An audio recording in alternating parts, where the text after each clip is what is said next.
Muito boa tarde. Acho que vamos dar início aos painéis da parte da tarde.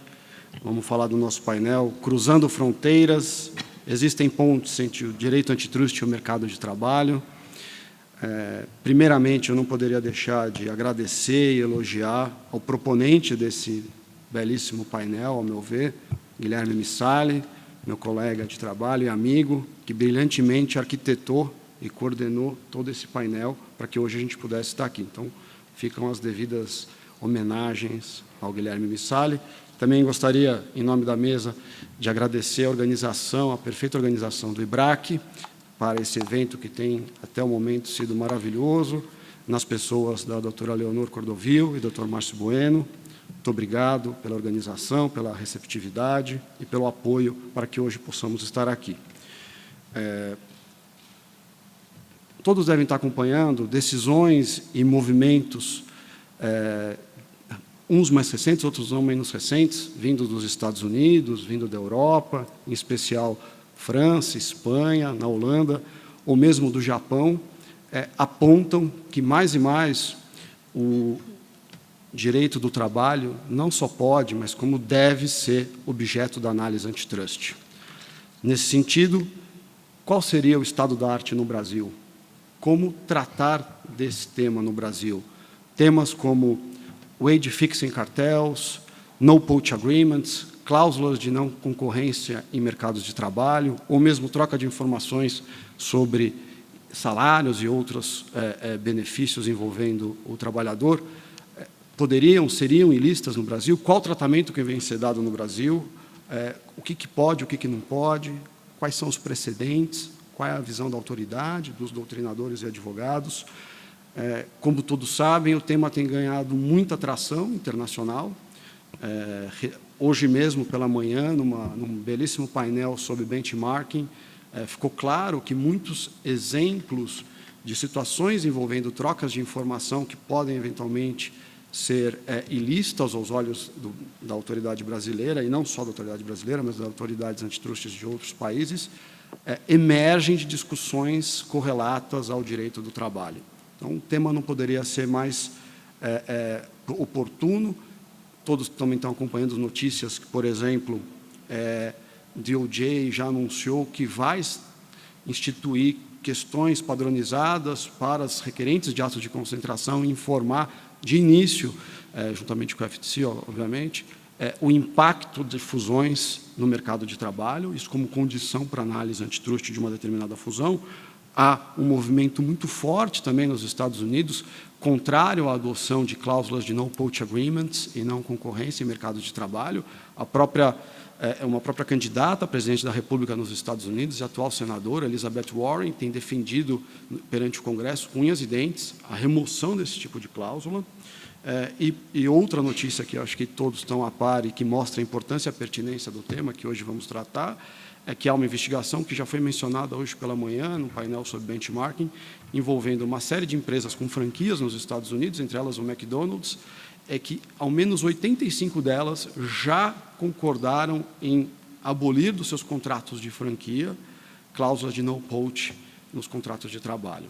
Então, para tratar desses temas e temas correlatos e também aspectos econômicos sobre esses temas, a gente conta com esse time ilustre de palestrantes. Eu me sinto muito à vontade aqui, porque eu sei que meu papel já acaba brevemente, porque eu tenho tanta gente boa aqui para falar e que vocês, obviamente, esperam ansiosamente para ouvir, que me cumpre apenas o protocolo de apresentá-los, porque eles dispensam apresentações, e assim começo à minha esquerda aqui com a Juliana Oliveira Domingues, professora doutora de Direito Econômico da Faculdade de Ribeirão Preto da USP, pós-doutorada pela Georgetown University, membro da Academic Society of Competition Law e NGA da ICN.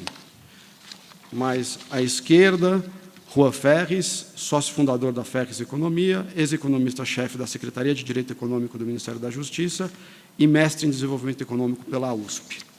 Logo, à minha direita, doutora Bárbara Rosenberg, sócia do Barbosa Mosaic Aragão, doutora em Direito Econômico pela Universidade de São Paulo e LLM pela University of California. E, por fim, mas não menos importante, na extrema-direita, o Alden Caribé, chefe de gabinete da Superintendência Geral do CAD e chefe de assessoria do Tribunal Administrativo do CAD e mestre em Direito dos Negócios pelo Colégio de Advogados de Madrid e pela Universidade Francisco de Vitória. Antes de passar a palavra aos palestrantes, uma breve explicação da dinâmica do painel de hoje.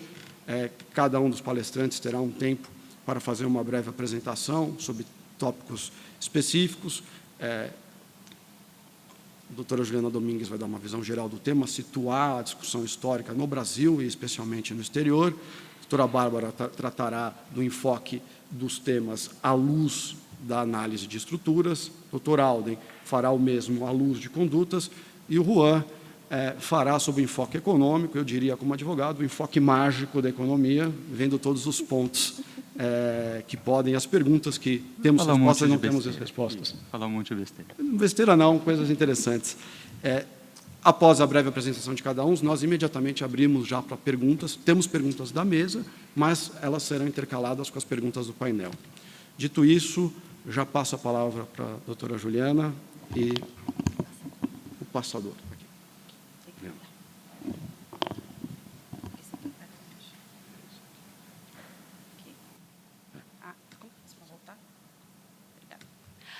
Bom, em primeiro lugar, boa tarde a todos e a todas. É uma alegria imensa fazer parte desse painel.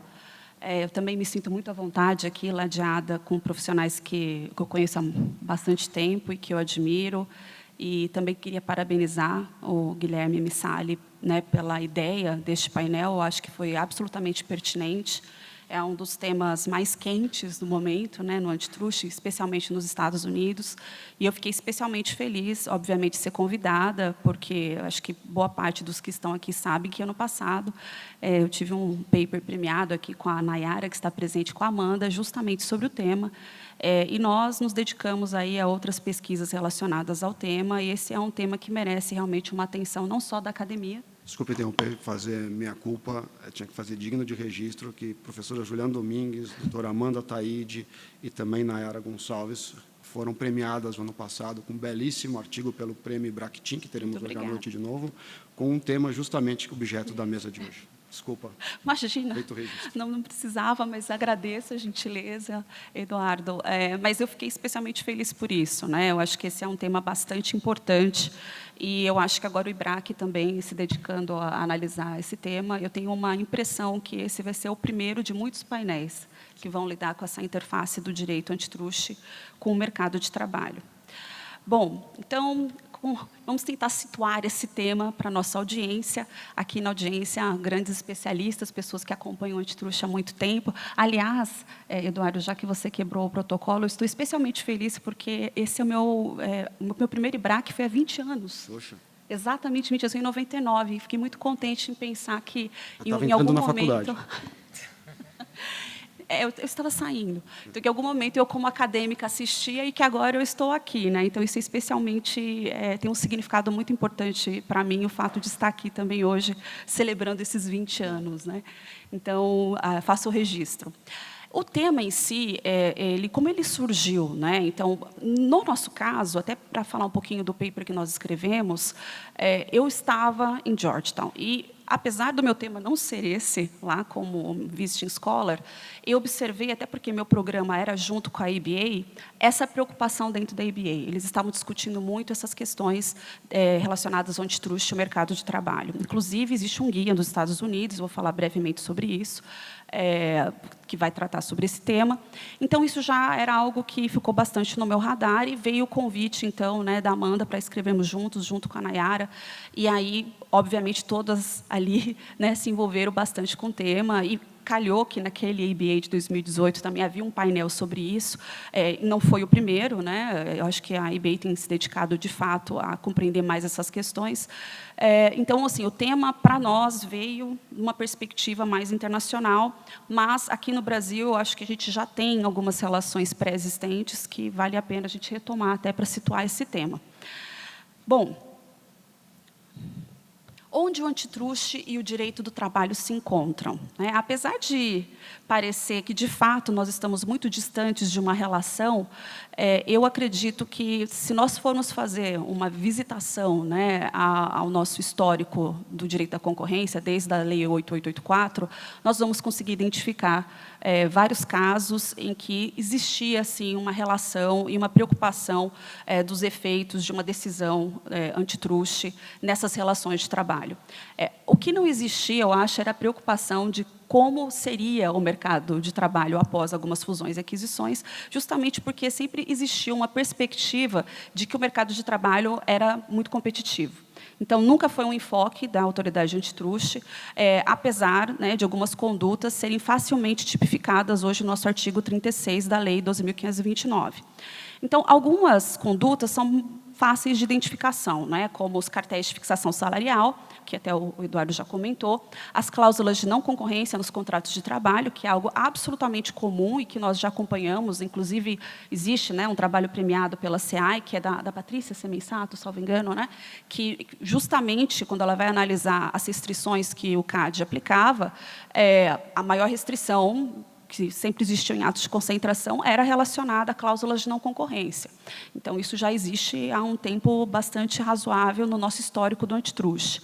Os acordos de não contratação de trabalhadores, que são os no-poach agreements, que eu acho que essa talvez seja a conduta menina dos olhos hoje nos Estados Unidos, e as trocas de informações sensíveis entre concorrentes sobre termos e condições de trabalho, quando existe a negociação, né, de uma operação que será notificada como ato de concentração. Então, essas são condutas que eu acho que todos nós aqui, condutas e situações, né, vamos dizer assim, que todos nós enfrentamos no dia a dia no antitruste, que não são tão distantes da nossa realidade e que facilmente vocês vão conseguir relacionar o antitruste com o direito do trabalho.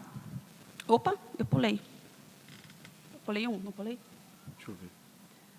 Não, voltou. Isso, mais um. É muito moderno para mim, gente, esse negócio aqui. Bom, acho que voltei.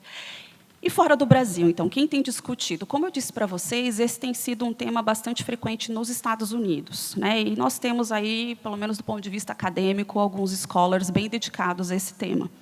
Um deles, para começar, da direita para a esquerda, é o Eric Posner, né? Que é o filho do Posner, que todos nós conhecemos, mas que tem feito um trabalho, um estudo bastante profundo sobre labor markets.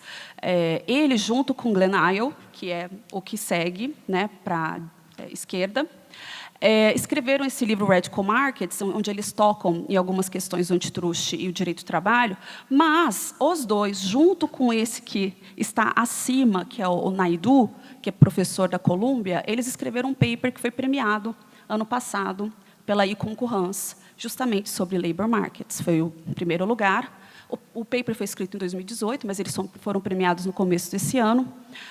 E é nesse paper que eles tocam em uma série de temas sensíveis relacionados ao antitruste mercado de trabalho e mostram, inclusive, o que eu também concordo, né, que nós temos já instrumentos para lidar com essas questões. Ou seja, aqui, diferentemente da discussão que existe com relação às big techs, sobre os critérios que são usados, se são adequados ou não, de operações que escapam, nesses casos envolvendo o labor markets, nós já temos o arcabouço jurídico suficiente para lidar com essas questões.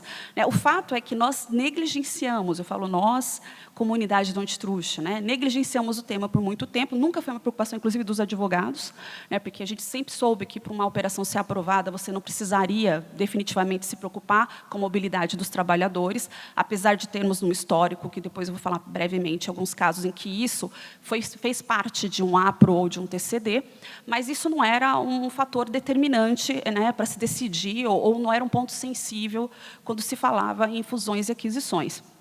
Com relação ao no-poach agreements, aí nós temos uma outra situação, que é olhar o mercado não só na perspectiva tradicional que nós olhamos, né, que a nossa perspectiva tradicional é a definição do mercado relevante de produto, mercado relevante geográfico. E aí, para alguns mercados, faz sentido você olhar para o mercado relevante do trabalho. Né? E é muito interessante isso, porque quando nós pegamos as empresas de tecnologia, e até estava sendo discutido hoje pelo professor Paulo Furquim, ali no outro painel, justamente nós temos uma questão que é interessante, porque você não pode dizer que, por exemplo, a Apple concorre com o Facebook, mas eles concorrem pelo mesmo tipo de trabalhador.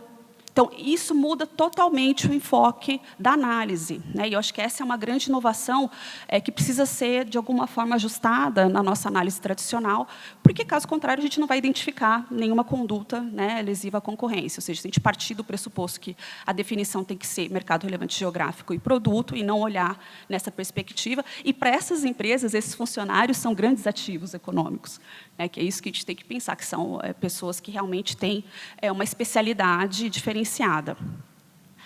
E tem os casos de franquia, etc., que daí é uma outra discussão, que talvez a gente possa ter mais ao final, quando os meus colegas também tiverem a oportunidade de fazerem suas apresentações. E aí nós temos, no canto direito, eu fui falando errado, né? Eu não sei. Porque eu estou vendo aqui... enfim. Mas nós temos um cantinho, uma figura bastante conhecida de todos nós, não sei se vocês estão identificando, né, que é o professor Hovenkamp. E em cima do professor Hovenkamp tem a Johanna, que é uma professora também da Pennsylvania University, os dois trabalhando também com esse tema do labor markets e as relações com o antitrust, inclusive com um belíssimo paper publicado sobre isso. O professor Hovenkamp esteve na OCDE nesse encontro agora em junho de 2019, tomando a frente das discussões relacionadas a esse tema. E eu acho que isso nos mostra que esse tema realmente merecia a nossa atenção aqui nesse evento do IBRAC. Eu trouxe um pequeno, muito pequeno mesmo vídeo, que não tem nem 2 minutos, que eu peço a gentileza que vocês coloquem. The amount of rampant law breaking in Silicon Valley is it's mind-boggling. They look at employees as just their property. And they assume because they're doing something entirely new, the old rules somehow don't apply to them. What we found in the antitrust division was that some of the high-tech companies were cutting sweetheart deals with each other not to even try to recruit each other's employees. These agreements were just naked violations of the antitrust laws. A case like this had never been brought, and we came to learn that 2 individuals are connected to every agreement at issue. Well, they certainly weren't the slickest of conspirators. Well, the CEO is ultimately the chief ethics officer for any organization, so they're responsible for whatever the culture of ethics in the organization is going to be. You know, to me, there wasn't a lot of ways to respond other than what's the right thing to do. You have to wonder if antitrust law is what it needs to be in this digital age. Absolutely. It is through independence that we become free. But there's no such thing as a free market. Markets are always regulated. And so the key is who gets to set the rules of the market. If the government hadn't applied antitrust pressure to Microsoft, Google would have never been born. I want the next generation to emerge, and the way we're going to get that next generation is to allow people to have the freedom of labor. Will they do it again? I mean, it makes perfect business sense to continue to do these things because your payoff is far greater than anything you'll ever be punished for, and they're going to do it again. Bom, eu acabei fazendo um merchan de um documentário, que é o When Rules Don't Apply, que eu recomendo a todos vocês, tem pouco mais de 30 minutos, mas que vai tratar justamente dessas questões, mas eu achei que valia a pena trazer, porque, de fato, a questão é tão aquecida, né, e a discussão é tão forte nos Estados Unidos, que até motivou aí a produção desse documentário, né? Bom, então, passando para uma discussão agora voltada um pouco aos Estados Unidos, o que tem sido bastante debatido nesses papers, justamente, é o fato de que, num passado não tão distante, já se discutia, década de 50 e 60, a concentração de poder econômico dentro de sindicatos. Esse era o ponto mais sensível, além das cláusulas de não-compete. E, por um tempo, o mercado de trabalho realmente não foi o enfoque da autoridade antitruste, mudando o enfoque a partir da década de 90. Então, a partir de 90, nós vemos vários casos e situações, estava conversando até com o Juan sobre isso, muitos envolvendo o mercado de saúde, né, de enfermeiros. Tem um caso bem interessante, até que eu discuto no meu grupo de fashion law na faculdade, que é relacionado a uma associação de modelos, né, então, que, num desses grandes desfiles em Nova York, eles fixaram que as modelos não poderiam ganhar mais do que um valor, e isso virou uma questão antitruste. Só que todos esses casos da década de 90, nós vamos analisar, e no nosso paper, inclusive, nós concluímos que eles acabaram em acordo, né? Então, eles faziam acordos, não havia condenação. O que acabou mudando bastante o enfoque é justamente quando a gente transfere um pouco essa discussão para os mercados digitais, e aí você vê uma mudança da postura da autoridade antitruste, achando que, olha, acho que é melhor a gente olhar, de fato, o que está acontecendo, essas combinações de não contratação, de não aliciamento, isso pode estar gerando uma distorção, que não é só uma questão trabalhista, mas também pode ser uma questão antitruste, que é justamente o que é debatido nesse documentário. Bom, e como que essa restrição ela acontece, né? Quando que esse sinal amarelo ele aparece? É pela via contratual, né? Pelas cláusulas de não concorrência, que são tradicionais no dia a dia do antitruste, pela concentração do poder de compra, que eles chamam de mão de obra. E aí essa é a perspectiva nova, ou seja, a definição desse mercado relevante na perspectiva do trabalho. E aí, olhando, né, que essas empresas não concorrem entre si no que seria o produto, né? Mas elas concorrem pelos profissionais. Então, esse é um ponto bastante interessante que vai trabalhar com o poder de monopsônio, que eu acho que o Juan vai falar bastante sobre isso. E por acordos anticompetitivos entre empregadores, né, que eu acho que não deixa de ser um tipo de cartel, só que um cartel não tradicional, vamos dizer assim.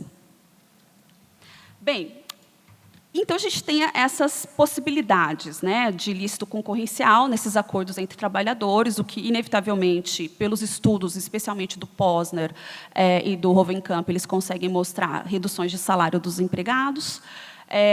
Existe essa intenção agora de investigar criminalmente os envolvidos em condutas anticompetitivas de no-poach agreements e white fixing cartels, justamente em razão desse guia de antitruste para RH, que foi elaborado pelo DOJ junto com a FTC. Esse guia é de 2016, e ele traz uma série de, né, don'ts para as empresas, ou seja, o que não poderia ser feito, tenta realmente fazer uma conscientização das limitações em relação ao que você pode negociar ou abrir em relação aos seus empregados. As trocas de informações sensíveis sobre termos e condições de emprego em um mercado com poucos empregadores claramente pode ser considerado um ilícito antitruste, né? E esse guia procura deixar isso bastante claro para informar a sociedade, mas exceções são apontadas relacionadas aos atos de concentração diante de circunstâncias específicas, e que eu acho que isso, a Alden, pode nos ajudar também para nos mostrar até onde, né, onde fica essa limitação, até onde você pode ir nessa discussão ou não, quando estamos falando de um ato de concentração. Com relação à tipificação, ilícitos per se, os acordos empregadores para fixação de salário de empregados é considerado ilícito per se nos Estados Unidos, os acordos para não contratação de empregados também têm sido considerado como ilícito per se nos Estados Unidos. E agora, a regra da razão ela é aplicada para restrições na mobilidade dos empregados decorrente de cláusulas de não concorrência em contratos de trabalho e as trocas de informações sensíveis sobre termos e condições de trabalho. Então, a gente tem aqui isso bem também definido conforme a redação do próprio guia. Agora, vamos pular para o Brasil, né? Então, algumas questões que nós podemos começar a debater aqui. Em que medida essas questões trabalhistas devem ser objeto da análise antitruste do Brasil? Eu acho que essa é uma questão que essa mesa vai tentar endereçar até o final. E quais são os nossos mecanismos disponíveis? No nosso paper, a gente já trazia, né, 3 perspectivas para tratar, endereçar, né, essas questões que surgem relacionando o direito do trabalho com o direito antitruste. Preventivamente, obviamente, evitando a formação de monopsônios, né? Esse seria um trabalho que eu acho, inclusive, que passa a ser bastante relevante, porque é muito difícil depois você controlar, né, uma vez que já exista aí monopsônios. Repressivamente, em face das condutas anticoncorrenciais, que eu já listei para vocês, e também tem um papel muito relevante de competition advocacy, né? Então, eu acho que esse é um trabalho que eu tenho certeza, o César Matos não está aqui, né? Eu não ouvi, mas eu sei que a CEAI está se preocupando com isso. Inclusive, eu tive a oportunidade de colaborar com a CEAI na própria proposta que foi apresentada nesse encontro da OCDE, em junho. Então, eu acho que já temos aí o tema sendo tratado em termos de advocacy no Brasil. Eu não vou poder ter muito mais tempo, eu já fui avisada, apesar deles terem me cedido 5 minutos a mais, porque eu ia contextualizar, eu tenho pouco tempo, mas eu queria... Já tem ainda esses 5 minutos. Obrigada. Mas, de fato, nós podemos retomar também o fato de que, no Brasil, esse tema nunca foi totalmente descolado do antitruste, né, o direito do trabalho. A nossa lei atual, ela não faz menção ao mercado de trabalho ou manutenção de níveis de emprego, né? Mas a 8884 previa a possibilidade de celebração do APRO, né, daquele acordo de preservação de reversibilidade de operação e de termo de compromisso de desempenho, considerando, dentro das circunstâncias, a alteração do nível de emprego. E nós vimos isso em casos muito interessantes, setor de autopeças, que eu pude acompanhar, o próprio caso da Ambev. Então, existia essa preocupação, mas, veja, isso não era uma condição para a aprovação da operação, o que é bastante importante deixar claro.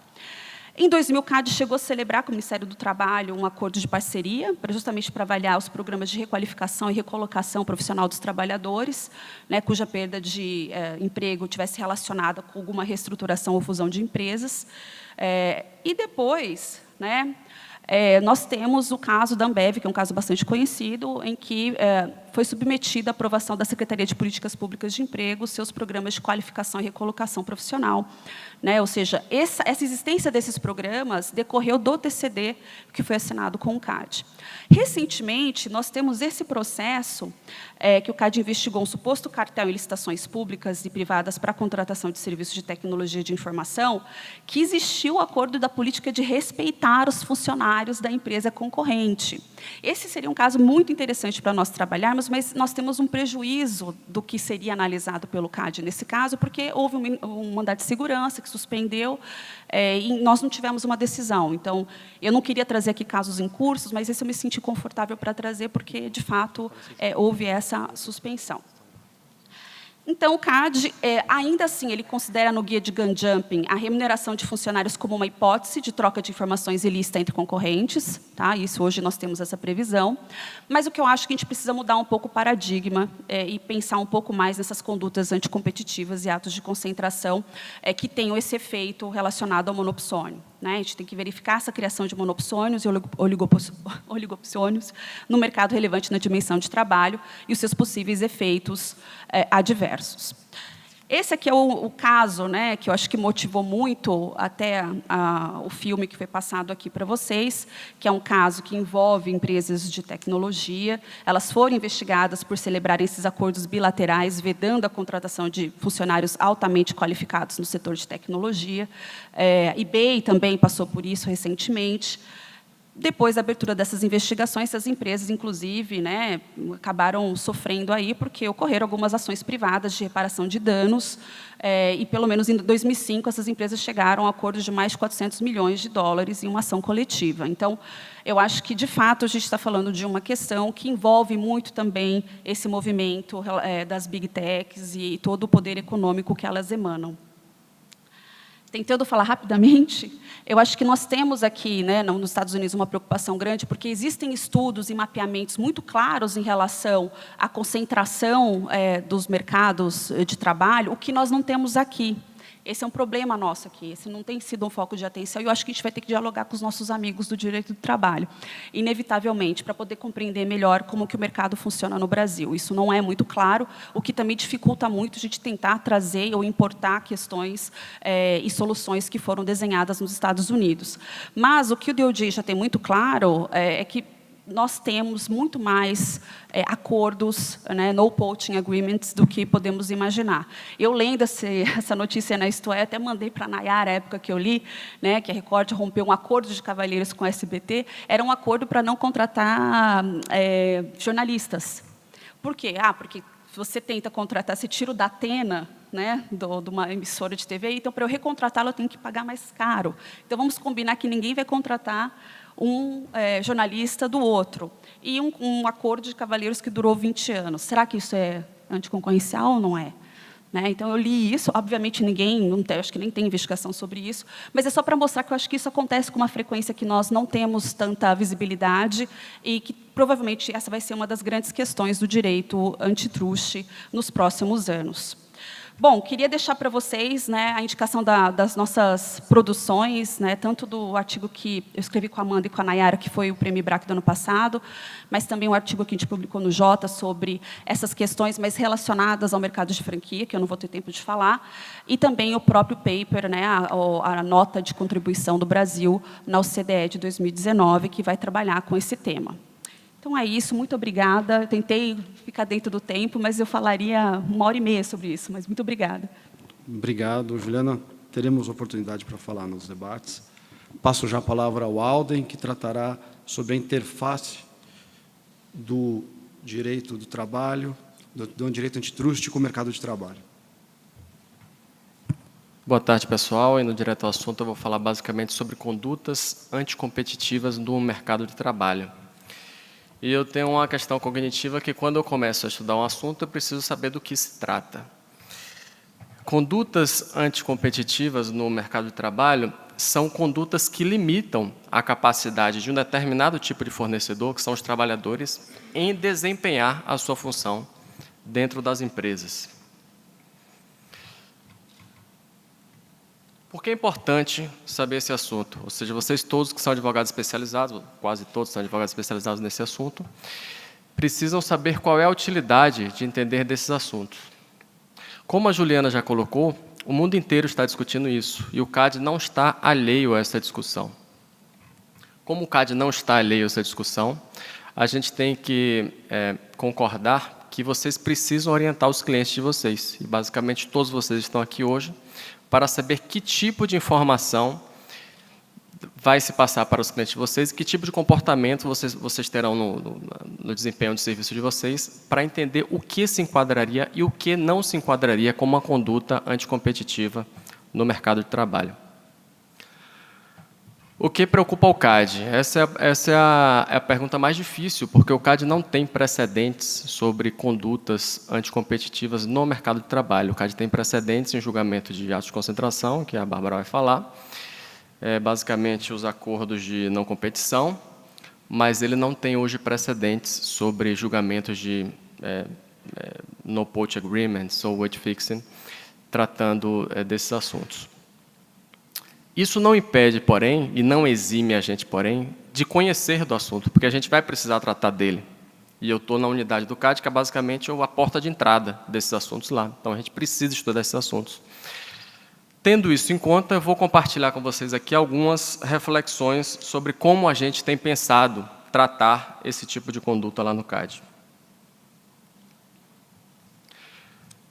Primeira aproximação para tratar condutas infrativas no mercado de trabalho é comparar, do nosso ponto de vista, comparar o trabalho a um insumo. O trabalho dentro da empresa é um insumo, tanto quanto é o aço, tanto quanto é a madeira em uma fábrica de imóveis, ou tanto quanto é uma frota de automóveis numa empresa de logística.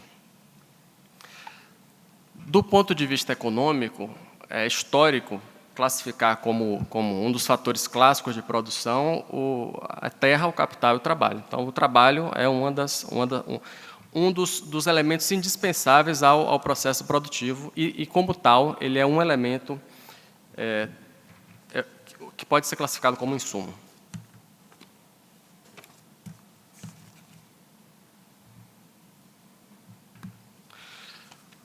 O Brasil, contudo, o mercado de trabalho brasileiro, a Juliana já falou um pouco isso, quando falou em importar conceitos que são conceitos estrangeiros, ele tem, historicamente, uma característica muito interessante. O mercado de trabalho costuma ser um mercado muito regulado.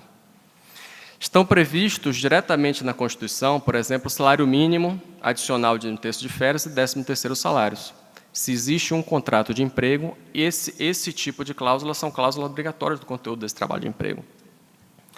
Outros benefícios são objetos de normativa infraconstitucional, como a CLT, por exemplo.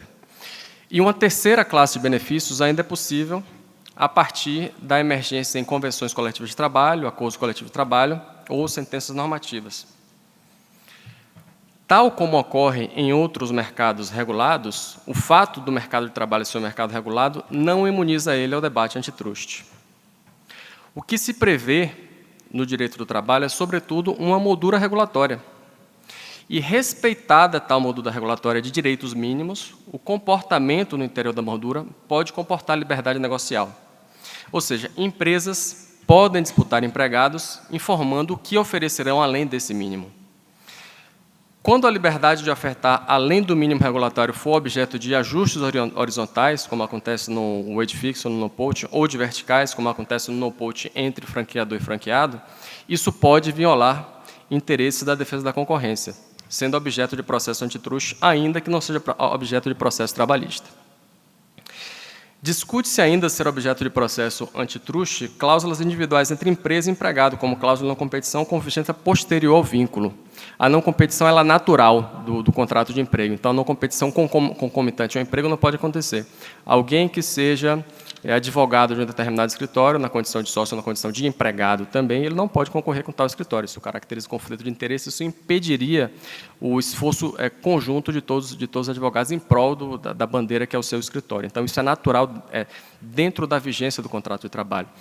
Mas, posteriormente, pode existir ainda, porque pode existir interesses ou segredos guardados a partir desse empregado e a partir desse sócio, e é possível, contratualmente, negociar isso.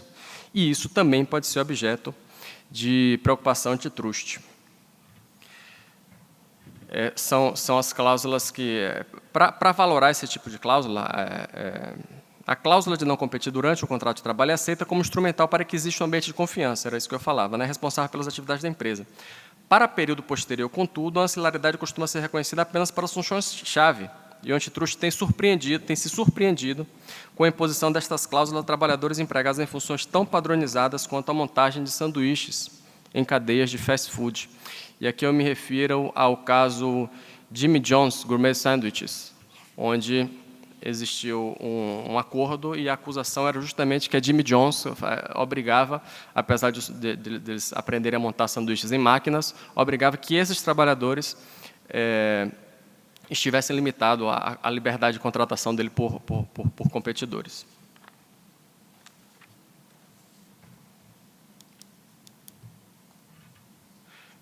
Bem, tendo em conta essa introdução, eu vou falar aqui um pouco, vou inventariar o menu de infrações no qual o direito comparado do qual o direito comparado fala e o qual a gente vai enfrentar aqui muito brevemente também no Brasil.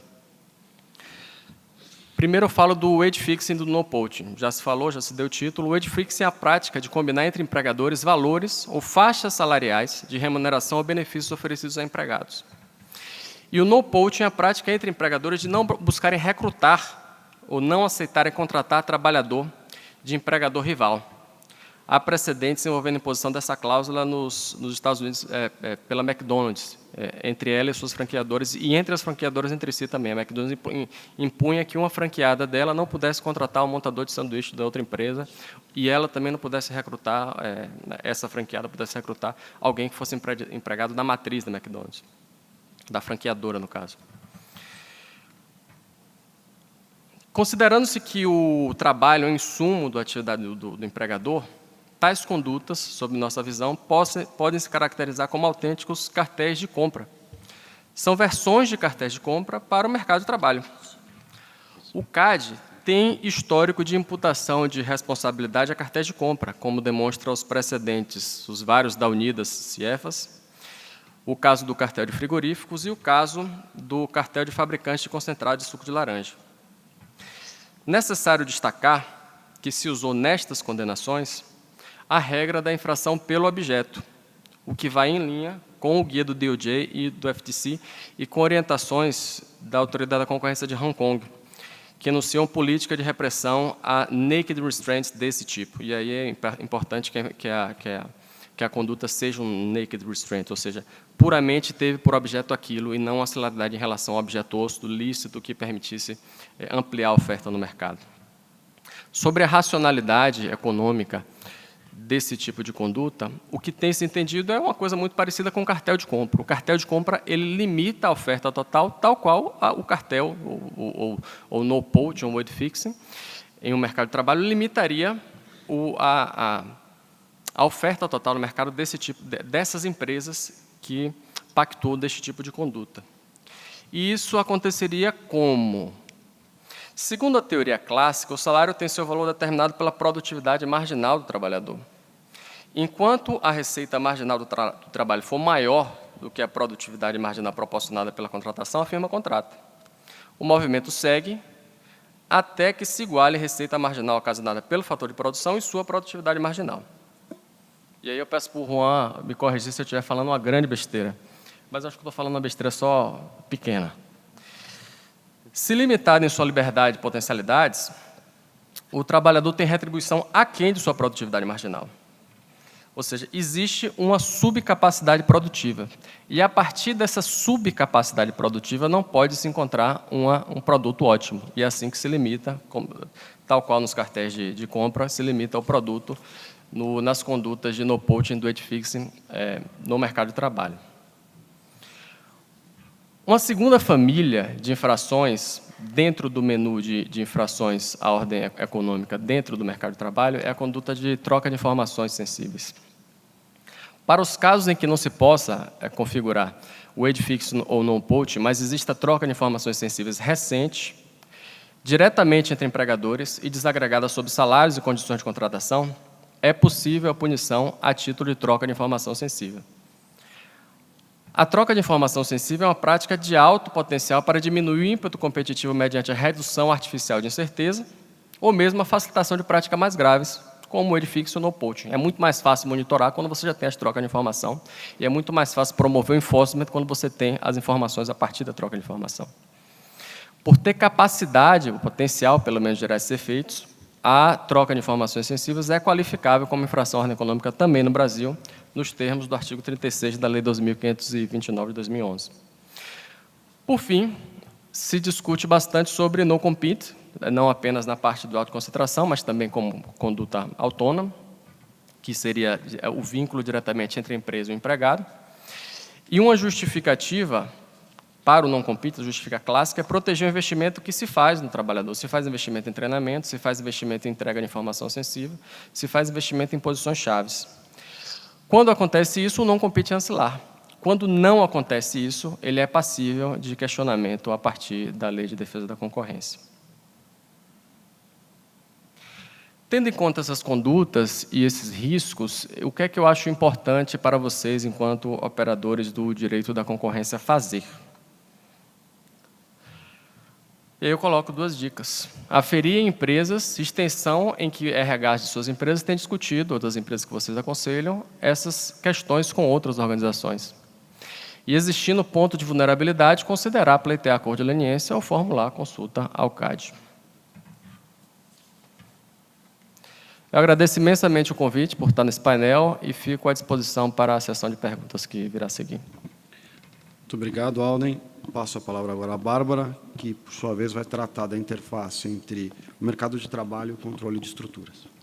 Obrigada, Eduardo. Queria agradecer também, na pessoa do Missali, o convite para esse painel, parabenizar a Márcio, Leonor e todos os demais que estiveram envolvidos com a organização. Eu estava pensando que a gente tem 2 salas agora, e imagino que outra também esteja cheia, porque se eu não estivesse falando aqui, eu também ia querer me dividir para ver o outro tema. Acho que realmente tem um resultado excelente aí do seminário do IBRAC esse ano. E eu não faz 20 anos que eu venho, faz uns 18. Eu sou muito mais nova, né, Ju, que você. Mas eu acho que o que mais bacana desses seminários é a gente ter a possibilidade de se defrontar com temas novos. Eu estou, em geral, eu acabo falando de temas que eu já conheço um pouco, e essa vez, para mim, esse painel teve o aspecto muito interessante de fazer eu me debruçar sobre um assunto que eu não conhecia o suficiente. E isso realmente é o maior estímulo. Eu tenho mais perguntas do que respostas aqui para trazer. E, para falar a verdade, tem um pedaço da discussão que a gente tinha bastante já. Tem mais discussão, né, quando a gente fala do controle de estruturas, que é relativo às cláusulas de não concorrência ou de não solicit, que o CAD já se debruçou. Mas tem toda uma parte nova que o CAD, de fato, não olhou ainda em detalhes, e que os Estados Unidos estão começando a olhar, que é realmente qual é o efeito sobre o mercado de trabalho, que admito que, para mim, foi muito interessante. Eu me debrucei sobre o seu paper e os papers que você cita ali também, e tem um material muito interessante do OCDE, do DOJ. E, efetivamente, quer dizer, recuperando, e eu não vou me alongar sobre os pontos que já foram tratados aqui, mas, efetivamente, até que ponto essa operação pode ter um efeito sobre o mercado de trabalho em si. Eu admito que eu nunca tinha parado para pensar numa operação sob essa ótica. Eu já tinha, sim, pensado em questões que acho que, nesse ponto, o CAD já tem uma jurisprudência muito consolidada, que ele não vai deixar de aprovar uma operação porque ela vai resultar em demissões, porque ela vai ter um efeito sobre o mercado de trabalho. Inclusive, nesse ponto, Juliana, o caso que você trata da Ambev, ele trata de um conceito bastante diferente ali. O objetivo é como evitar demissões, mas não é disso que a gente está falando aqui. Aqui, efetivamente, até que ponto, como resultado dessa operação, vai haver uma concentração do poder de compra de mão de obra que poderia levar, eventualmente, ao bloqueio de uma operação ou uma adoção de restrições numa operação. E eu comecei a me perguntar como isso ocorreria na prática e identifiquei, inclusive, que nos Estados Unidos houve uma impugnação de uma operação no mercado de saúde entre a Anthem e Cigna, que foi efetivamente o DOJ sugeriu que a operação não fosse aprovada, justamente por entender que a operação teria capacidade de comprimir o mercado de trabalho, mais especificamente o valor de reembolsos para médicos. Acho que esse é um ponto que depois o Juan vai tratar.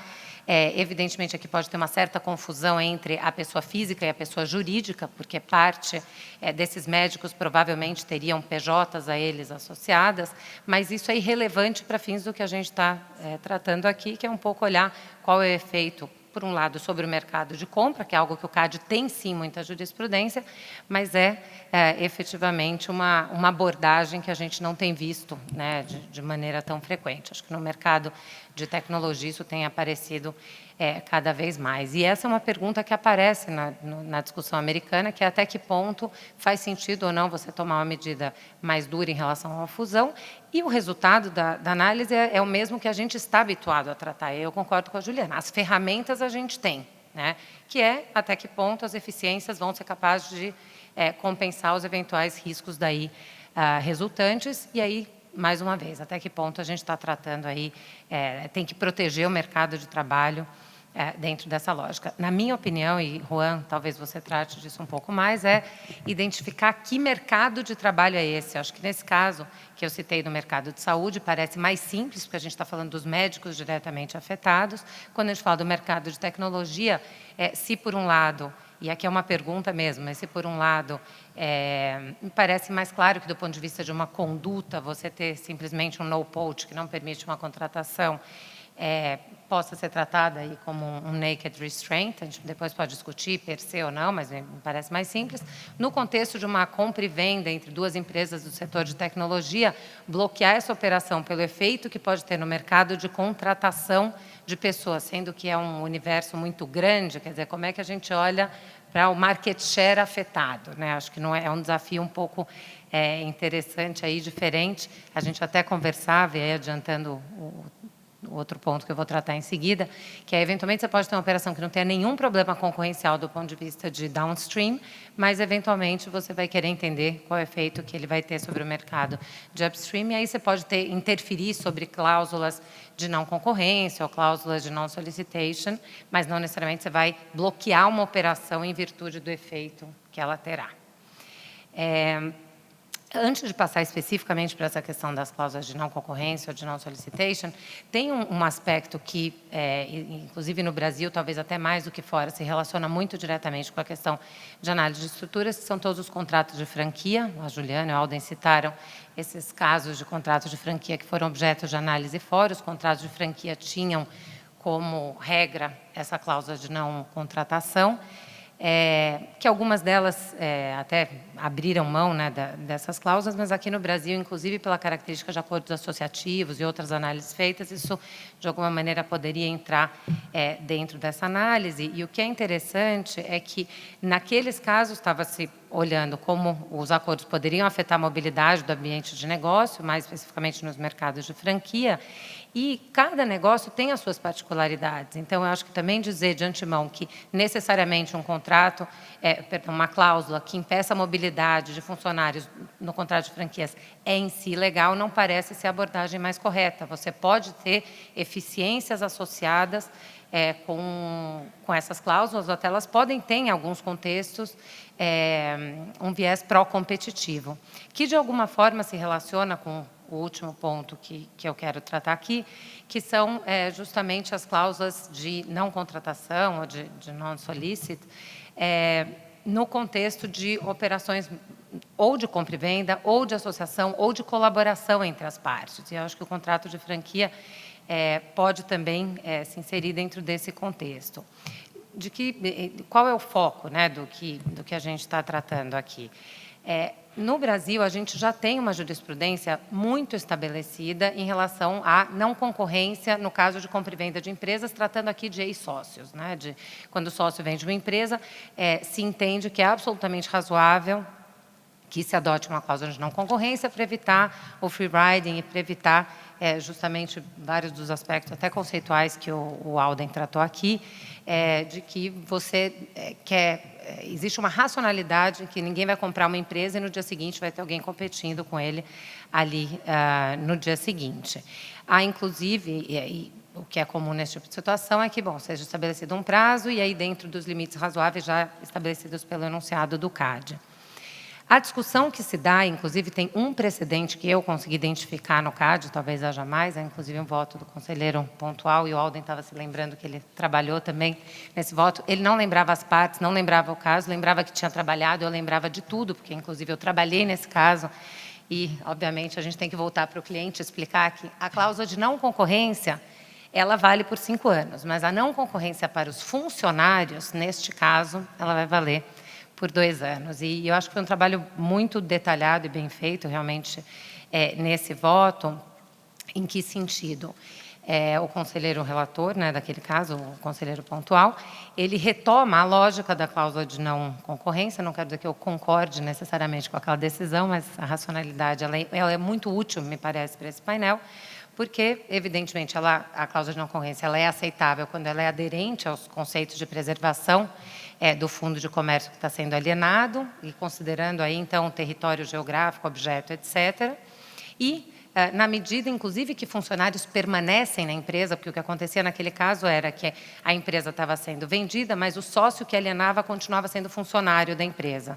E se dizia que 5 anos depois da saída dele, ele deveria permanecer não competindo.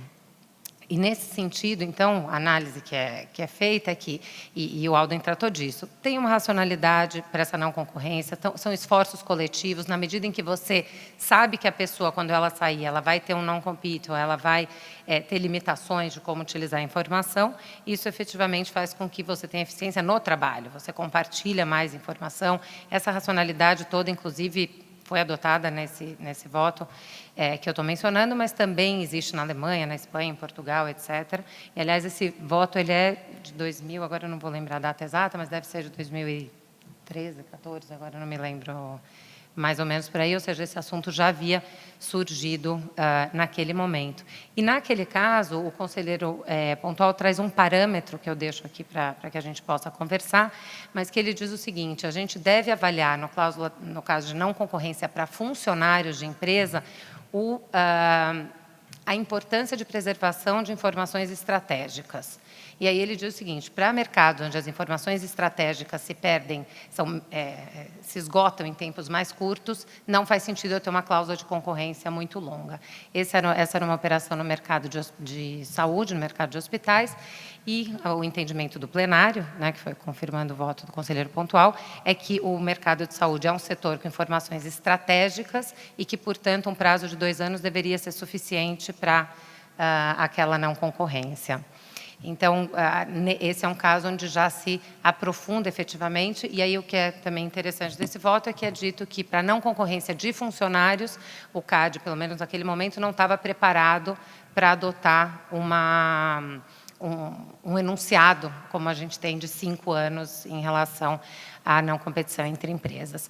O non-solicitation, que é o acordo de que não só você sai da empresa, mas você não pode chamar, né, funcionários de outra empresa, o CAD tem aceitado cláusulas também de 2 anos, mas eu não consegui identificar nenhuma análise mais aprofundada nessa linha. E me parece que há nuances e sofisticações que acabam surgindo também aí, porque a gente conversava um pouco antes do painel, você tem situações em que, por hipótese, a gente teve essa discussão também no passado com o CAD, uma empresa, um fundo de investimento, estava adquirindo um negócio de academias e quem estava vendendo permanecia ali também na empresa por um tempo.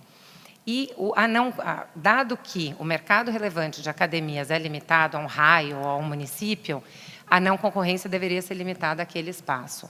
Porém, havia já um business plan de uma série de outros, de abertura de uma série de outras academias, etc., e que se estabeleceu, então, que fazia sentido ter a não concorrência que fosse além do território de onde as academias já estavam abertas. Qual é o ponto que eu trago aqui? A gente tem que tomar bastante, ainda que exista, sim, a importância de ter parâmetros claros. Eu acho que o CAD andou muito bem em relação à não concorrência, valendo para ex-sócios ou para ex-empregados, especificamente nesse caso, mas é importante que a gente também tenha uma análise da realidade do que aquilo significa, porque, às vezes, se o mercado relevante for muito restrito para fins do ato de concentração, não necessariamente para fins de não concorrência ou para como limitar os empregados, isso seria igualmente aplicável. Porque se a pessoa, a gente usava o exemplo aqui, a pessoa está em Brasília e ela vai para Taguatinga e monta, eventualmente, ali do outro lado da rua, a mesma rede de academias, isso pode ter um efeito diferente. Então, acho que é um ponto que é deixado em aberto no voto do conselheiro pontual, mas que, de fato, a gente tem que olhar isso bastante em situações caso a caso. E, por fim, o último comentário que eu queria fazer é em relação aos casos. A Justiça do Trabalho, ela tem seguido uma linha de... a jurisprudência é bastante dividida em relação a casos em que há juízes e tribunais que entendem que não é possível interferir sobre a limitação do trabalho dos funcionários, na medida de dizer, bom, isso é um direito fundamental e a Justiça do Trabalho não vai interferir. Por outro lado, tem uma linha que garante a proteção das cláusulas de não concorrência negociadas. E aí a gente pode entrar numa discussão de se são cláusulas em mercados onde a proteção faz mais ou menos sentido. Não é a mesma coisa você ter informações estratégicas e ter uma posição relevante, ou se você é uma pessoa que está, eventualmente, montando sanduíches. Vai que existe uma tecnologia muito especial, não vou nem opinar nesse caso. Mas qual é o ponto central aqui?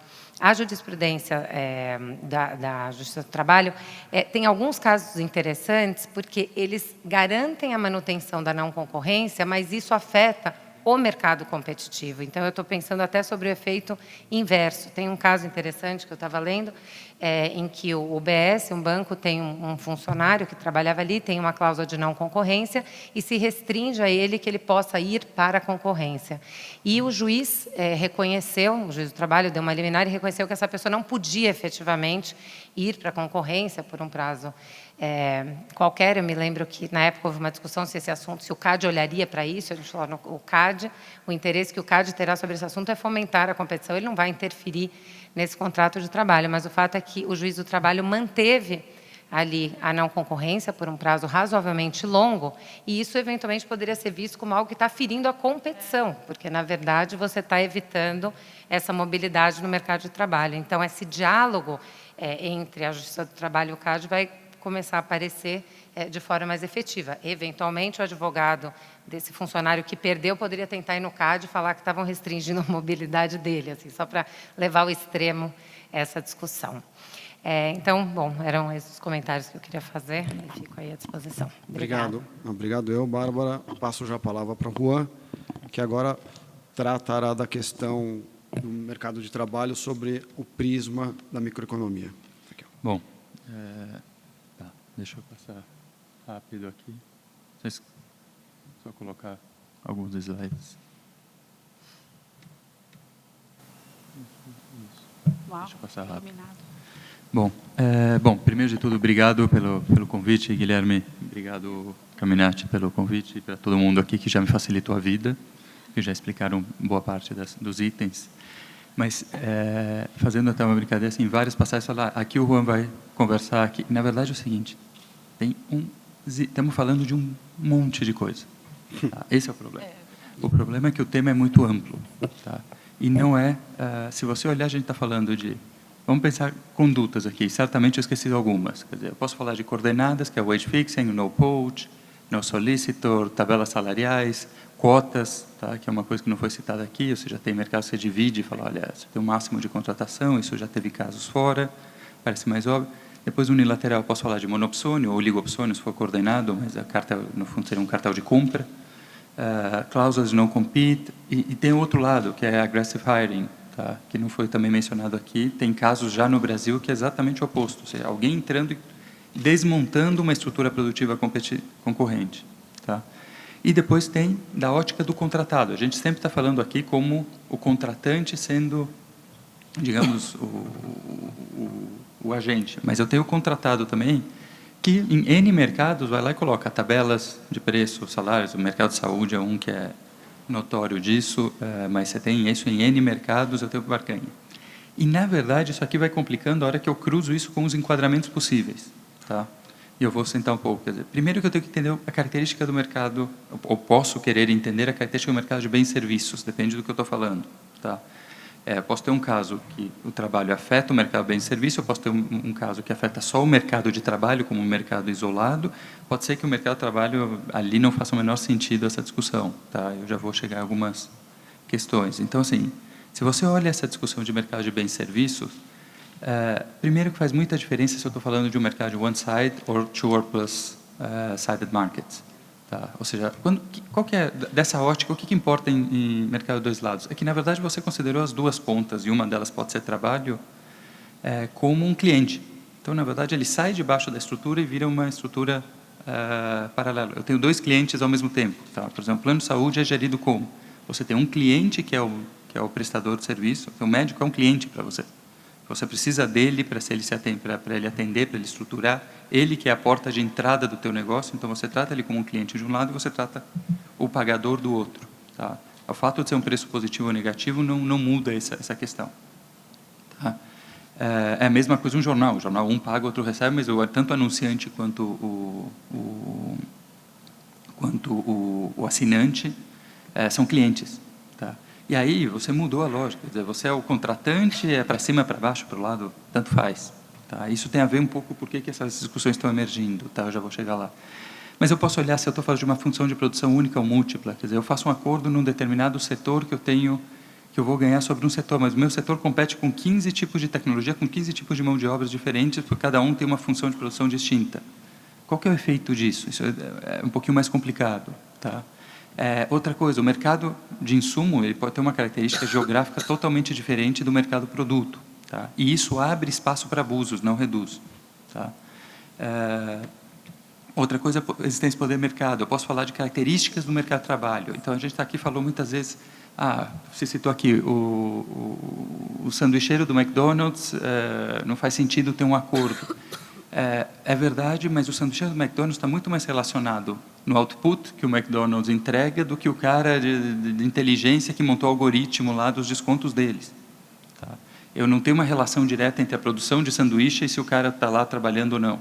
Ele pode até fazer o trabalho melhor, mas é mais indireto esse efeito.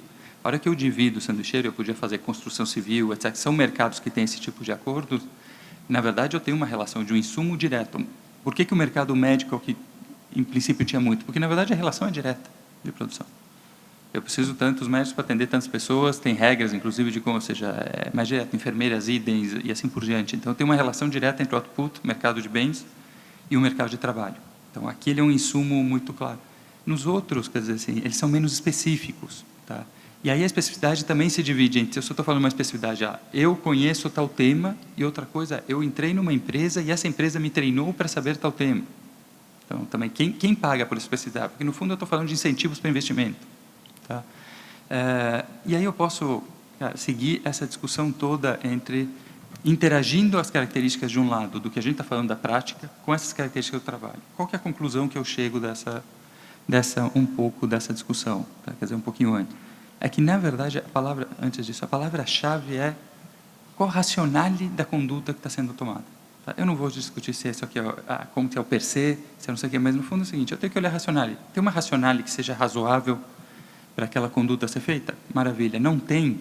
Perfeito. Aí é simples, é um cartão de compras, é uma discussão, depende do que a gente está falando aqui. Tá? E por que esse tema vem? Na verdade, assim, eu acho que tem 3 grandes mudanças depois que eu dei uma estudada. Na verdade, eu tenho uma primeira que é uma mudança do padrão econômico. Eu tenho um crescimento muito grande de atividades que, embora são feitas por CPFs, por pessoas físicas, na verdade, são atividades empresariais. O médico, na verdade, é uma empresa.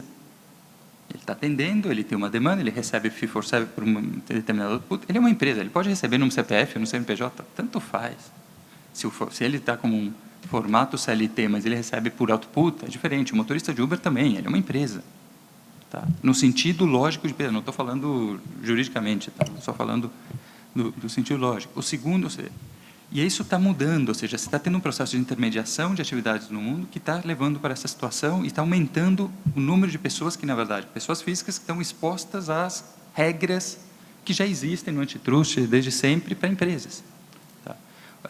Isso inclui os mercados, muito dos mercados dos dois lados, que muda também a posição deles, muda o aprofundamento do modelo de investimentos afundados. Isso também tem um impacto. Hoje você tem muito o que, não, eu vou abrir uma startup, vou conseguir um investidor, vou botar 10 milhões de dólares afundados para começar a receber, se der certo, daqui a 5 anos. Qual que é o problema? Eu investi um sunk cost afundado gigantesco, tá? Que antes o sunk cost estava muito mais, era no trilho da ferrovia, no não sei o quê, quer dizer, beleza, você não usa mais para nada, mas ninguém leva, está lá. Está afundado literalmente, o nome vem daí, né? Então, enfiado ali na terra, você não tira nunca mais. Agora, esse é um sunk cost, mas ele pode levar essa informação embora. E isso aumentou um segundo aspecto, que é importante. O mercado de trabalho mudou muito. Tá? Ou seja, posso até colocar, quer dizer, eu tenho uma redução por conta disso dos processos de barganha coletiva, e aí é uma provocação que eu faço. No Brasil, você tem um processo de que os sindicatos barganham coletivamente. Eu não conseguia chegar, eu lembro, quando você tem uma empresa lá, eu quero mudar o preço das enfermeiras e reajustar 10 para elas, você não consegue. Não, porque o sindicato mandou que é 7 para todo mundo, tá? Mas tem uma aqui que não serve para nada, azar. Tem que dar 7 também. Ou manda embora. Então, você acaba criando uma demissão e não ajustando no preço. Então, assim, a gente está falando aqui de barganha, mas eu consigo saber o preço quase que por empresa no Brasil do salário de cada faixa. Então, falando, vamos compartilhar preço, mas eu tenho dado público para isso. Tá? O segundo ponto que acho que é importante, quer dizer, o aumento do poder de mercado dos trabalhadores. Nas novas tecnologias, especialmente essas que foram citadas aqui de tecnologia, o que muda, na verdade? O trabalhador tem poder de mercado. Então, a gente está discutindo, só está discutindo se eu já vou chegar ali porque tem poder de mercado. Tá? O terceiro ponto é porque eu tenho diferenciação de pessoas e salários. E na hora que eu consigo discriminar, faz sentido você tentar faixas, tentar discussão do ponto de vista de empresas. Tá? Não estou dizendo que está certo, já chego lá. Mas, e o quarto ponto, quer dizer assim, eu tenho uma geração nova que, por todas as características, muda a cada 2 minutos. Então, também as empresas estão olhando nessa situação. Tem uma dificuldade maior de que não tem mais aquele cenário onde você passar 30 anos numa empresa fazendo carreira e isso não era uma preocupação. Então, acho que aí tem um ponto importante. Tá? E eu vou voltar. E o último ponto, acho que é importante ter uma redescoberta, na verdade, da discussão de monopsônio, que existe, sempre se fala, mas se fala. Beleza, quantos casos, de fato, a gente analisou monopsônio no Brasil? Eu vou contar meia dúzia. De fato, assim, tem lá um ponto, outro, mas assim, monopsônio no Brasil quase não tem. Vamos ser direto. Então, assim, só para explicar um pouco, muito brevemente, quer dizer, você tem lá uma estrutura de custos marginais, custo médio, custo marginal da empresa, eu tenho uma estrutura de receita e receita marginal. E ali eu tenho os pontos de equilíbrio de cada situação, tá? Fazendo mais básico. Qual que é o problema?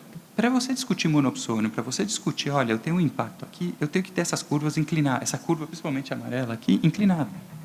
Se eu tenho uma percepção de que mão de obra não específica, eu posso trabalhar numa consultoria, posso trabalhar num banco, posso trabalhar num carrinho de cachorro-quente, eu posso fazer o que N atividades aqui, equivalentes.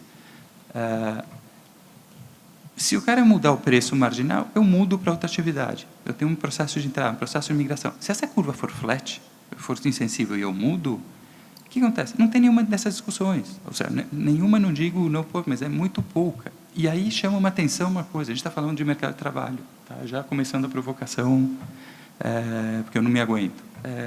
Quer dizer, a primeira é o seguinte, a gente está falando de poder de monopsônio muito. Tem um cartel, mas espera aí, o que é mais específico, mão de obra ou insumo de uma determinada indústria? Normalmente, eu compro, sei lá, uma liga de titânio para fazer, ficando no setor médico, fazer uma órtese e prótese. Perfeito. Isso é muito mais específico do que o raio do engenheiro que está lá sentado em geral. E eu estou preocupado aqui discutindo o mercado de trabalho, não estou discutindo a liga de titânio. Tá? Então, assim, é só para colocar assim, se a gente for discutir monopsônio, no geral, quer dizer que é em todos os casos? Não. No mercado de saúde, não. Eu preciso de médico, não adianta. Eu vou precisar de médico, vou precisar de enfermeiro, vou precisar de atendente social, de nutricionista. Tá?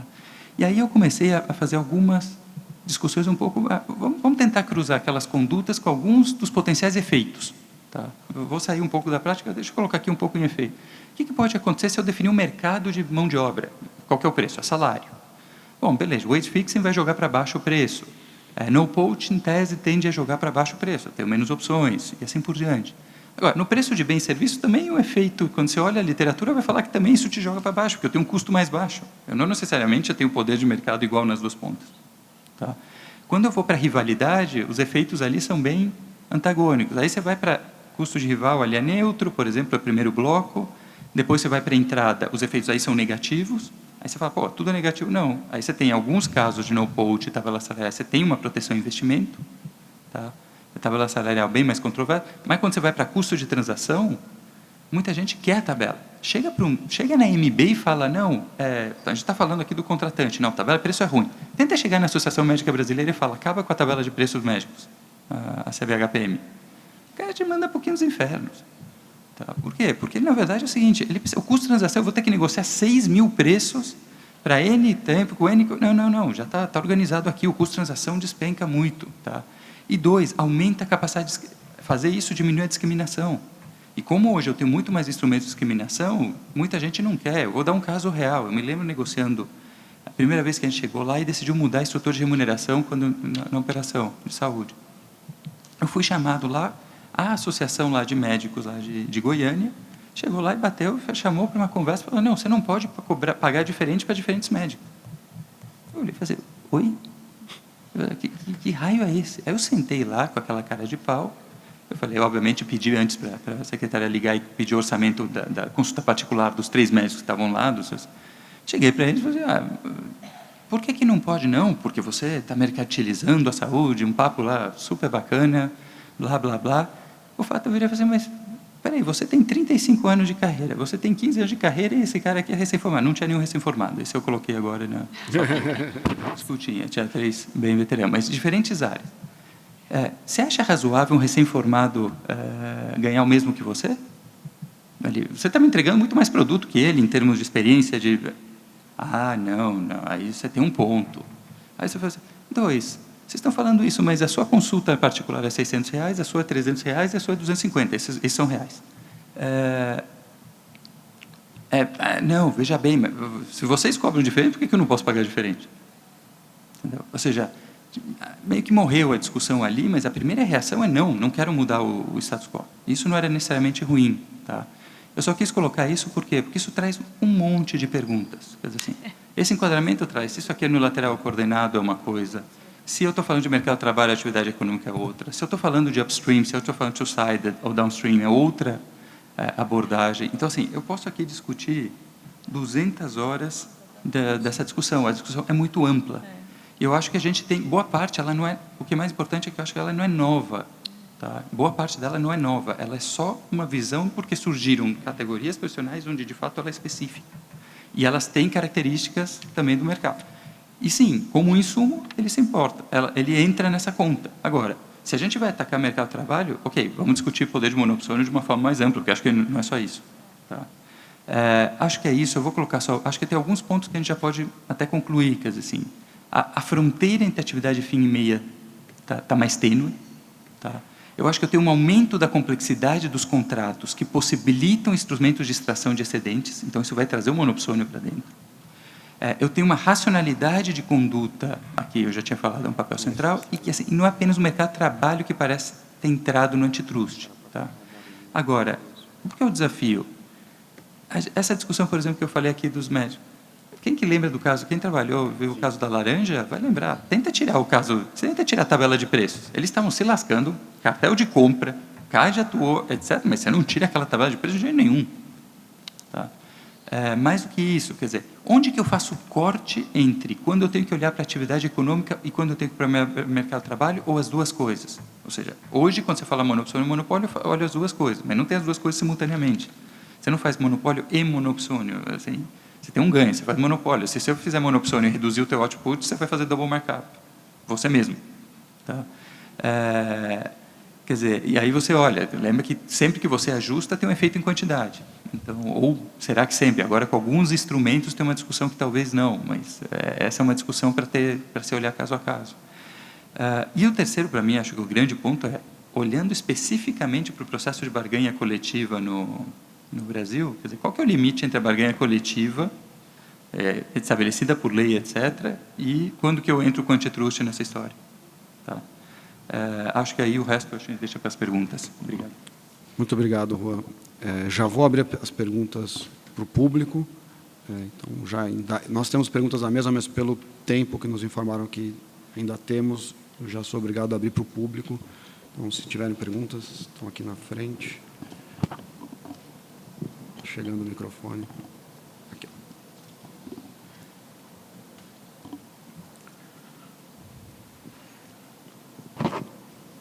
Obrigado. Guilherme Missali, em primeiro lugar, eu gostaria de agradecer também, foi brilhante a exposição de todos, que colocou mais instigação em todos nós, né? Foi um tema que rende, como a professora Juliana colocou, renderiam vários painéis só para desdobrar cada uma das implicações. Eu tenho duas questões rápidas aqui, objetivas.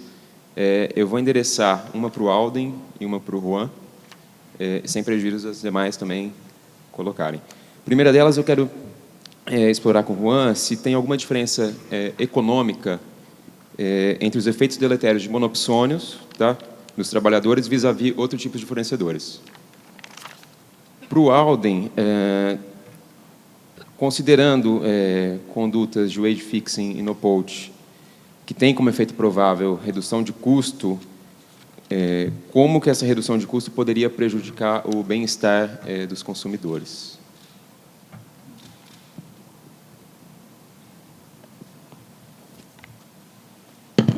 Bom, vamos lá. Voltando um pouco no que eu acabei de falar, é o seguinte.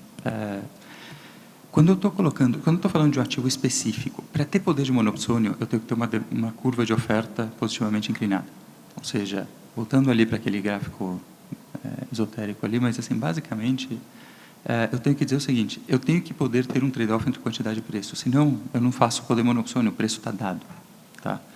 Então, assim, uma vez que, para isso eu tenho que ter algum poder de mercado no ativo mão de obra.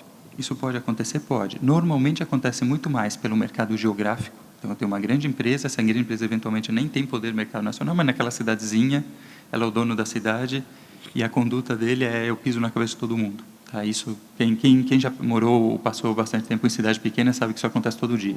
Tá? Marília, por exemplo, né? Bauru não.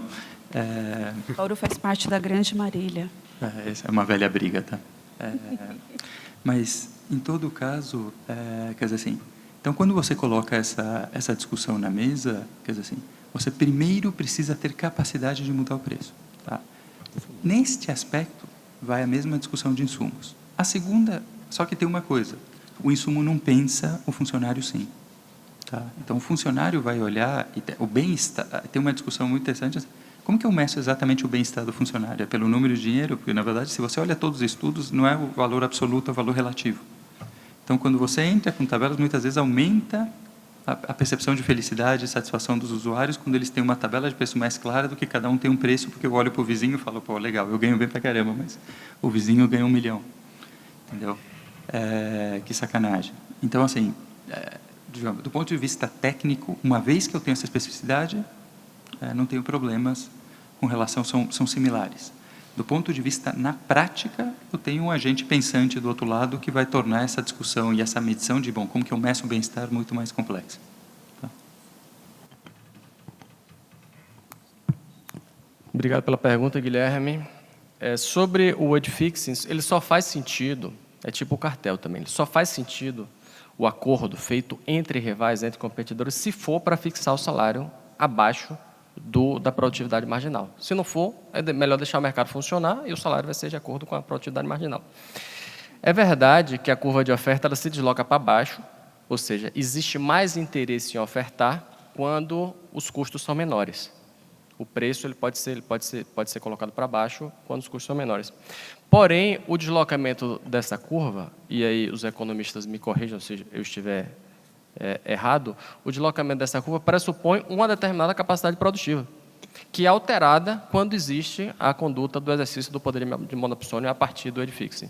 Então, você vai estar comparando duas curvas que, na verdade, não são comparáveis, se você fizer esse raciocínio unicamente linear de deslocar a curva para baixo, sem prestar atenção que a capacidade produtiva da empresa também vai ser menor quando existe a fixação do salário abaixo do padrão de produtividade marginal. Obrigado. Tem mais alguém com alguma pergunta? O Juan quer comentar. Peraí, deixa eu só encher a paciência um pouco do Alden, porque senão eu não vou me divertir. Alden, mas assim, vamos lá. Se eu fizer esse acordo vamos lá, pensa uma empresa que tem 10 plantas.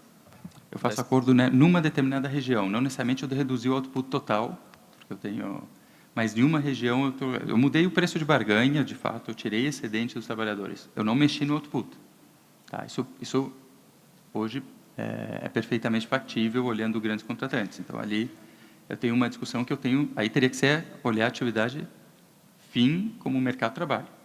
Tá? E, de fato, falar, não, é o livre barganha, o livre negociação individual para definir preços relativos na cadeia, porque o consumidor final, nesse caso, vai ficar totalmente, digamos, fora do... Mas veja, você tem 10 plantas. Vamos supor que você tem 10 empregados em cada planta e cada empregado produz 1. Em uma das plantas, você reduziu o salário e alguns empregados resolveram deixar essa planta. E você só consegue produzir 7. Você vai produzir 97 em vez de 100.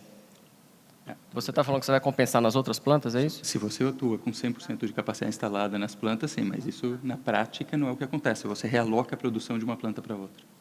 Então você vai compensar na outra planta. Você vai compensar. Você vai produzir 9 e não 10, em alguma planta, onde está mais rentável, você produz mais, e isso pode ser rentável para a empresa, tá? Eu estou dando de barato que esse resultado é positivo. Eu acho muito interessante esse raciocínio, mas eu acho que a gente tem, como você colocou, pensar no exercício de poder de proporcional como um todo. Ou seja, esse mesmo raciocínio ele se aplica também a qualquer outro cartel de compra. Ou seja, se a gente está falando disso aqui, a gente vai discutir os fundamentos todos da discussão de cartel de compra. Concordo. Ou seja, beleza. Então, mas é isso. Então, caímos, no fundo, em monopsônio. Essa é um pouco a discussão geral. Tá bom. É isso que eu ia falar. No fundo, você está discutindo o poder de monopsônio de forma geral e vai depender muito da abordagem se a gente está tratando de algo que vai ser per se ou não. Porque, no final do dia, se você tiver uma questão de que você não pode fixar nem com outro concorrente, ainda que você tenha... aliás, até um ponto anterior que eu tratei quando eu falei da parte de estrutura, mas vale igualmente para a conduta, que é qual é o poder de mercado que você tem ali. É um problema você ter uma combinação de preço, de salário, perdão, entre dois concorrentes que eventualmente sejam muito pouco representativos? Aí volta aquela lógica. Para que você combinou o preço se isso não vai ter efeito? Por outro lado, em geral, para a cartel, o CAD tem adotado a linha de que ele vai tratar isso como per se. E eu acho que a grande dificuldade que se for seguir por uma linha de olhar qual é a participação de mercado e aplicar, a gente vai ter, neste caso, qual é o mercado, qual é a participação que você tem sobre o mercado de trabalho. Porque aí você pode até dizer o seguinte, eventualmente, sei lá, vou pensar um exemplo, um polo petroquímico qualquer, você tem 3 empresas, e os funcionários são os funcionários que estão ali. E aí você combina, eventualmente, o reajuste. Vamos esquecer discussão em âmbito de sindicato, né, para não contaminar a discussão. Mas quem são esses funcionários? Você tem possibilidade de trazer outros funcionários que vão para perto? Eventualmente, você está falando de uma plataforma de petróleo, a situação é uma, porque você combinar com outro que está ali, você tem 100% do mercado de trabalho, né? É um jeito fácil de medir. Mas não é trivial calcular a participação de mercado sobre mercado de trabalho, seja ela... É uma mudança de paradigma, né? A gente pensa... Pois é. E aí, no fundo, fica a pergunta. E aí, tudo isso para comentar que talvez essa discussão que vocês estão tendo sobre como olhar para poder de monopsônio, efeito sobre bem-estar do consumidor, etc., vai depender de se a abordagem vai ser per se ou regra da razão. Porque se você seguir por uma linha de regra da razão e for olhar, ou ainda que você não siga a regra da razão em estrito senso, mas você vai olhar qual é a participação de mercado e depois olhar o efeito, a gente está com um desafio bastante grande aqui. Porque, no final do dia, eventualmente, se o Caminati e eu, a gente falasse quanto a gente vai pagar para um estagiário ou para um advogado, ele pode mudar tranquilamente de escritório. O que eu quero dizer é que, piadas à parte, é verdade. Quer dizer, qual é o efeito sobre o mercado que aquela combinação pode ter? Se isso não é fácil de medir em outras indústrias, o que se diria em relação à questão do mercado de trabalho, né? Acho que tem uma abordagem não simples aí. Boa. Não, acho que ainda tenho tempo para formular uma pergunta. Eu vou direcionar essa pergunta à Juliana e à Bárbara, mas, obviamente, os demais fiquem à vontade para comentar. Tradicionalmente, em regra, o CAD não leva em consideração na análise concorrencial o impacto no mercado do trabalho, especialmente em sede de ato de concentração ou mesmo em negociações de remédio. A própria Lei de Defesa da Concorrência não menciona mercado de trabalho ou mesmo o nível de emprego. E se olharmos para os Estados Unidos, como a gente falou no começo, há um movimento muito forte, já há um estudo para se instituir um questionário específico para requerentes de atos de concentração, no sentido delas informarem os impactos da fusão no mercado de trabalho. E também tem outro estudo que vem dos Estados Unidos e que foi divulgado pelo DOJ, que houve um acréscimo muito exponencial de questionamentos por terceiros interessados em atos de concentração nos Estados Unidos, levando preocupações às autoridades concorrenciais norte-americanas dos impactos dessas fusões no mercado de trabalho. Dito isso, vocês entendem que esses fatores deveriam passar a ser levados em consideração na análise antitruste no Brasil, ou isso é algo que não necessariamente deve preponderar na análise em atos de concentração? Vou responder como tradicionalmente um advogado responde, né? Depende. E depende mesmo. Eu acho que isso faz muito sentido em alguns mercados. Eu acho que nós temos um problema, inclusive, de querer, e até retomando um pouco a vontade que existe, né, em termos de advocacy, de já preparar algo aqui na nossa realidade brasileira, também decorre uma dificuldade, porque nós não temos a jurisprudência que os Estados Unidos têm sobre o tema. Então, lá, esse tema já vem da década de 90 para cá, com um volume de casos bastante interessantes, que deu para criar uma espécie de banco de dados e aproximações, mesmo em mercados distintos, de quais eram os aspectos sensíveis e quais eram os mercados em que eles deveriam se preocupar. Nem nos Estados Unidos eles fazem essa análise em todos os mercados.